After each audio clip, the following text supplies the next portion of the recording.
मैं कशिश और स्वागत है आपका नेक्स्ट 9 न्यूज में। इस रिपोर्ट में बात हो रही है लोकसभा चुनावों को लेकर। 2024 में लोकसभा चुनाव है, ज्यादा समय नहीं रहा है, लेकिन अगर कहीं ना कहीं यहाँ पर दो आसार बने हुए हैं कि अगर देखा जाए पूरा विपक्ष अगर एक साथ इकट्ठा होता है तो क्या सच में ये माना जाए कि यहाँ पर केंद्र सरकार इतनी ज्यादा मजबूत है कि यहाँ पर विपक्ष को एक साथ होना जरूरी है। वहीं पर अगर देखा जाए जब भारत जोड़ो यात्रा उत्तर प्रदेश पहुंच रही थी तो उस समय पर महागठबंधन के आसार लगाए गए थे, लेकिन यहाँ पर ना तो अखिलेश दिखाई दिए राहुल के साथ और ना ही मायावती। अब महागठबंधन होगा नहीं होगा उस पर अभी भी सवाल बना हुआ है, लेकिन ओपी राजभर ने कहा था जब भी गठबंधन होता है तो चुनावों से महज 2 से 3 महीने पहले हो जाता है।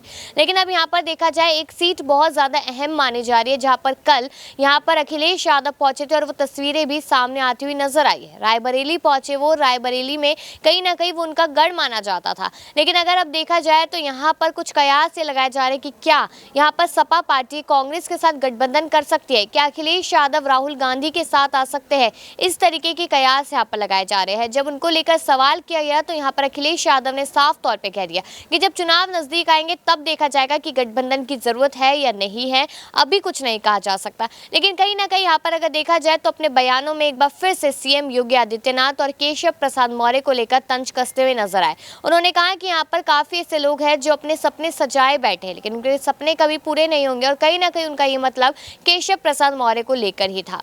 लेकिन यहाँ पर जब उनसे सवाल भारत जोड़ो यात्रा को लेकर पूछा गया तब भी उन्होंने यही बात की कि भारत जोड़ो यात्रा के दौरान मैं किसी और जगह पे व्यस्त था, किसी और काम में व्यस्त था, इसलिए मैं पहुंच नहीं पाया और मैं आ नहीं पाया।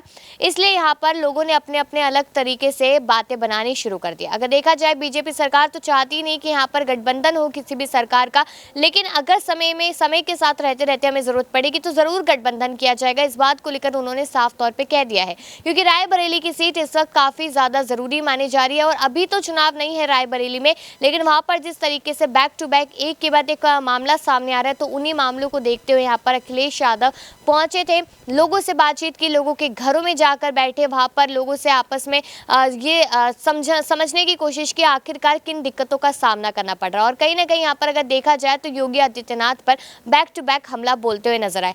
आगे की जानकारी भी आपको दूंगी। यहाँ पर मैं आपको बता दूं कि गंगा विलास क्रूज की बात की जाए जो इस वक्त काफी ज्यादा सुर्खियों में बना हुआ है, जो वाराणसी में है। कहा यह जा रहा है कि गंगा विलास क्रूज यहाँ पर पहले भी था, लोग पहले भी आ रहे थे, लोग पहले भी आरती कर रहे थे। अब यहाँ पर कुछ बदलाव कर दिए गए जिसको लेकर भाजपा ये कहती नजर आई है कि यह हमने बनाया है। और इसी बात को लेकर यहाँ पर अखिलेश यादव ने कहा कि पहले तो माँ और भगवान की आरती होती थी, अब तो वही बैठ के लोग दारू भी पीते हैं।